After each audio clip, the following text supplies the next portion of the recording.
I'm Alexis Finch, also known as Agent Finn, but probably you're not going to remember that by the end of this talk. In fact, my goal is for you to not remember that. Because here's the thing, memory is a really, really tricky thing. You're hearing a lot of really interesting information here at Ignite, and none of it's connected. It's 5 minutes of this, 5 minutes of that, 5 minutes of the other thing. Each of these are great stories, but what the hell does a name have to do with any of that?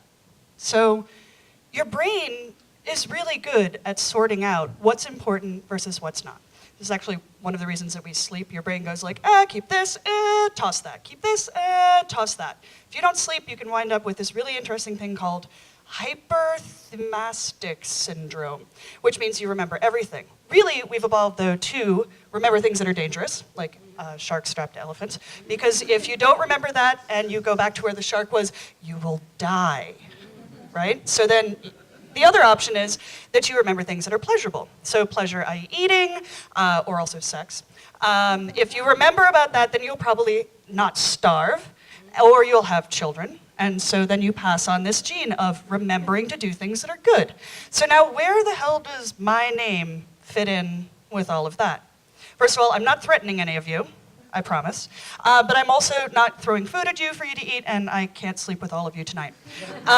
So that leaves us with this other fun factor, which is that really and truly you can only take care of one thing, memorization, as in like brute rote memorization, or logical choices. Cool test that was done, people walked down an aisle and they'd been told to memorize either a 7-digit number or a 3-digit number, then they were offered cake.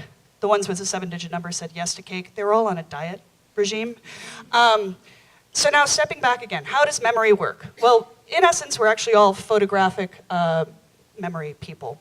We have a third of our brain devoted to this. So when you say, oh, I only remember words, well, guess what? Words are made up of images. They're made up of letters. And this is a context that's being added to basically an image. So A goes with ABC, forms a word. Now you add sort of an idea to that. It's hooks. It's basically hooks that are being added into your brain. You're creating an entire shelf, an entire closet worth of these words that form into language.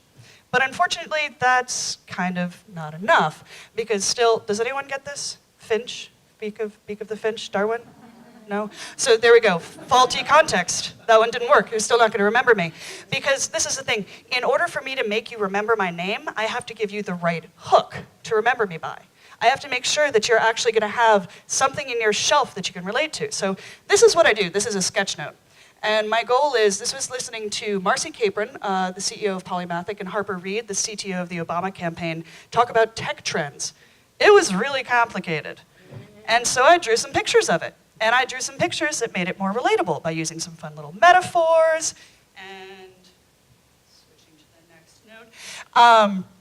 The nice thing about that is it helps me remember, because doodling actually gives you a whole process, a story for you to follow, and then also it gives me metaphors to remember by. You remember with stories is the other thing. So if you ever try and go and remember things, they say walk back in time, and you'll remember your story and remember what you were doing. I'm losing my place here. Anyone remember this? Family Circle, the stories of Billy? Yes, someone does. So anyways, he'd go on this whole trip through his backyard and everything, and it would help him remember where he left something. Well, what if you go and you try and do that for a business model? What if you go and try and do that for explaining this really complex idea that no one's ever done before? Well, you'll use metaphors, you'll use stories, you'll create things that people can actually relate to, and then you'll also set up some expectations for them. Because what we see, what we're told to see, is what we do see. That's also a duck. Can anyone see the duck? There's a great thing on selective attention test. You should look it up. This is also why bike lanes work. You are not remembering that there are bikes there. You're being provided some expectations of seeing a bicycle by seeing a bike lane. It's not that people remember, oh yeah, people ride bikes in this city now. It's an entirely different section of our memory. Anyways, so that was a sort of super, super fast trip through how memory works. It's basically, you have hooks, which are built by metaphors. You can use stories to connect them. We're all photographic rememberers. And by the way, also emotion helps. So that's that. Thank you so much.